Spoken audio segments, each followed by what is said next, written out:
Everyone, good morning and welcome to my channel Live Capture. আশা করি আপনারা সবাই ভালো আছেন।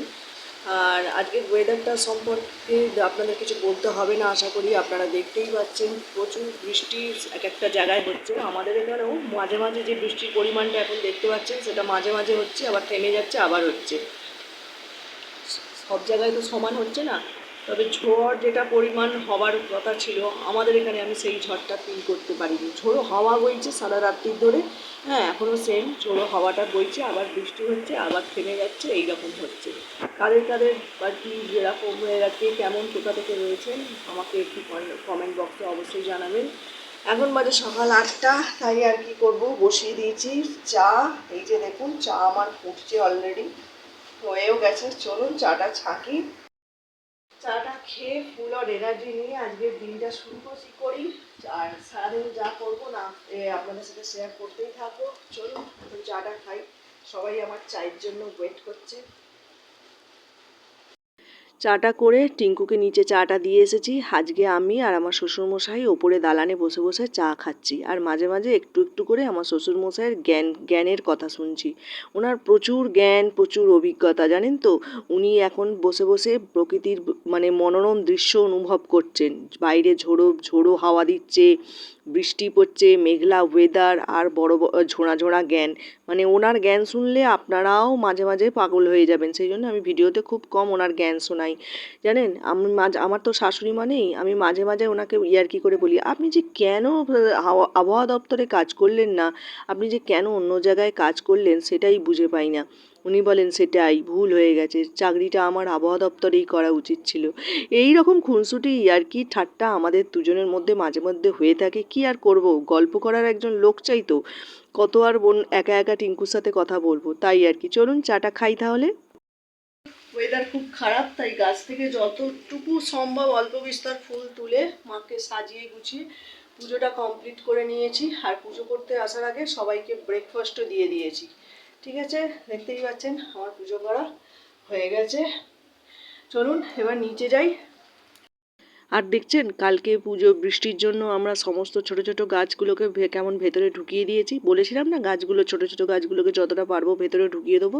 এইখানে কিছু কিছু ছাদটাও ফাঁকা হয়ে গেছে, দেখতে পাচ্ছেন। অনেক ছোট ছোট গাছ, বেশিরভাগ ছোট ছোট গাছ যতগুলো সম্ভব সিঁড়িতে ঢুকবে সব ঢুকিয়ে দিয়েছি। আর বড় বড় গাছগুলোকে সাইডে এরকম দড়ি দিয়ে বেঁধে সাইড করে রেখে দিয়েছিলাম। আর সব তো গাছ ভেতরে ঢোকানো সম্ভব নয় না, কত। আর ধারে ধারে না সব পেরেক পুঁতে পুঁতে গাছগুলোকে, বড় বড় গাছগুলোকে আর কি বেঁধে দিয়েছিলাম।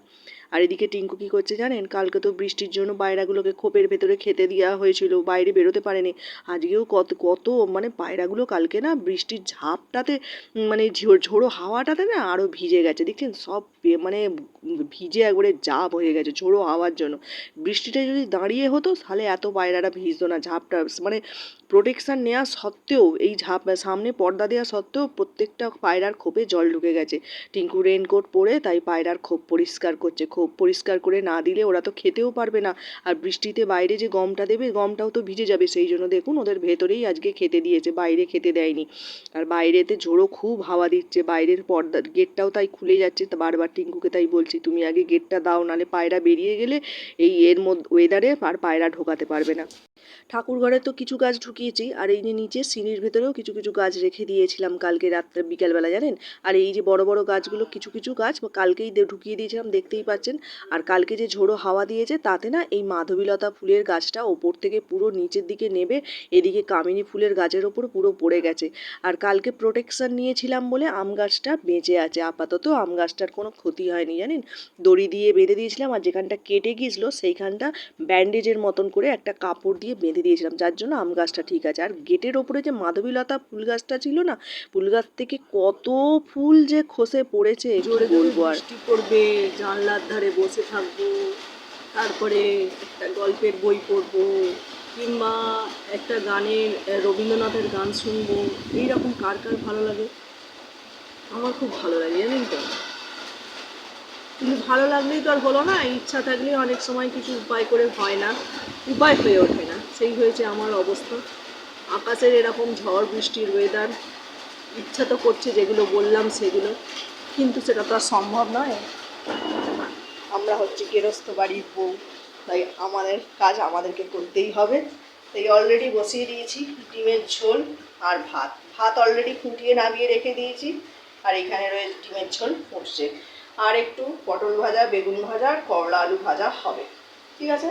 আর এখন আমাদের এখানে লোডশেডিং, কারণ দুর্যোগের সময় আকাশটা দেখতে পাচ্ছেন, আর গাছপালাগুলো ঝোড়ো হাওয়ার জন্য প্রচুর নড়ছে, সেই জন্য আমাদের এখানে লোডশেডিং করে রেখে দিয়েছে সাপ্লাই থেকে। কিন্তু এই সাপ্লাই যে কখন আমাদের লোডশেডিংটাকে আবার আলো উজ্জ্বল করে বাড়িতে ফিরিয়ে দেবে, সেটাই হচ্ছে আমাদের অজানা। তাই আমি রাতের বেলার জন্য ডিনারের প্রিপারেশান নিয়ে নিয়েছি। একটুখানি ছোলার ডাল, এটা ছোলার ডাল, অন্য কিছু ভাববেন না, এটা ছোলার ডাল করে রেখে দিয়েছি। আর ভাবছি যদি সময় হয় একটু সিমুই করবো, কারণ রাতের বেলা অন্ধকারে রান্না করার থেকে এই বৃষ্টি, গাছপালা নড়া দেখতে দেখতে রান্না করা, ঠান্ডা হাওয়া খেতে খেতে রান্না করা অনেক বেটার আমার মনে হয়। আপনাদের কার কী মনে হয় আমাকে অবশ্যই কমেন্টে জানাবেন। 12টা বাজে নয়, বেজে গেছে। আমি তো প্রত্যেক দিনই 12টায় রান্না বসাই। যাকে চলুন এখন রান্না করছি, রান্নাটা কমপ্লিট করে নিই। এখন বাজে দুপুর 1:30, বাইরে ঝোড়ো হাওয়া বৃষ্টি একই রকমভাবে চলছে, একটুকু সেরকমভাবে কমছে না। মাঝে মাঝে বৃষ্টিটা শুধু জাস্ট একটু কমছে, আবার মুষলধারে আসছে। যাকে সন্টুবাবু আমার চান করে বসে আছে, দেখতেই পাচ্ছেন। এবার ওনার খাবার সময় হয়ে গেছে, আর আমারও অলরেডি এদিকে রান্নার ডান। যেরকম বলেছিলাম সেরকমই করেছি। এদিকে হাঁড়িতে রয়েছে ভাত, এই যে রেখিয়ে দিলাম, খোলা যাচ্ছে না, জাস্ট এই নেমেছে। করলা ভাজা, পটল ভাজা, বেগুন ভাজা। আমার শ্বশুর মশাইয়ের জন্য একটু মুসুর ডাল করেছি, কারণ আমাদের ডিমের ঝোল উনি খাওয়াটা ঠিক পছন্দ করেন না, তাই ওনার জন্য করেছি একটু মসুর ডাল, একটু আলু সেদ্ধ আর একটু ডিম ভাজা। এই দিয়েই উনি মোটামুটি ভালো খাবার দাবার খেতে পছন্দ করেন। আর চাটনি তো রয়েইছে। হয়ে গেল দুপুরবেলার খাবার দাবার। আর লোডশেডিংয়ের জন্য আমি রাতের বেলা রান্নাও করে নিয়েছি, 1 বাটি সিমুই আর 1 বাটি ছোলার ডাল। এটা রাতের বেলা খাওয়া দাওয়া হবে। আমার দুবেলার রান্না একবেলাতেই কমপ্লিট করে নিলাম, শুধু লোডশেডিংয়ের ভয়তে। এখনও পর্যন্ত লোডশেডিং, জানেন। ওকে, আজকে ভিডিওটা তাহলে এখানেই শেষ করছি। ভিডিওটা ভালো লাগলে অবশ্যই লাইক, কমেন্ট, শেয়ার করবেন। সাবস্ক্রাইব করতে একদমই ভুলবেন না। আর সবাই আজকে দিনটা অন্তত সাবধানে থাকুন, কারণ আমার ওপর থেকে বলে দেওয়া রয়েছে আজকের দিনটা পর্যন্ত দুর্যোগ কাটবে না, চলবে। কাল থেকে নর্মাল হতে পারে হয়তো, এখনও তো মানে ঝড় বৃষ্টি সবই চলছে, জানি না কখন চলবে। চলো আর বেশি বকবক করবো না, ভিডিওটা এখানেই শেষ করছি। ভালো লাগলে সাবস্ক্রাইব করতে ভুলবেন না। আজকের মতো টাটা।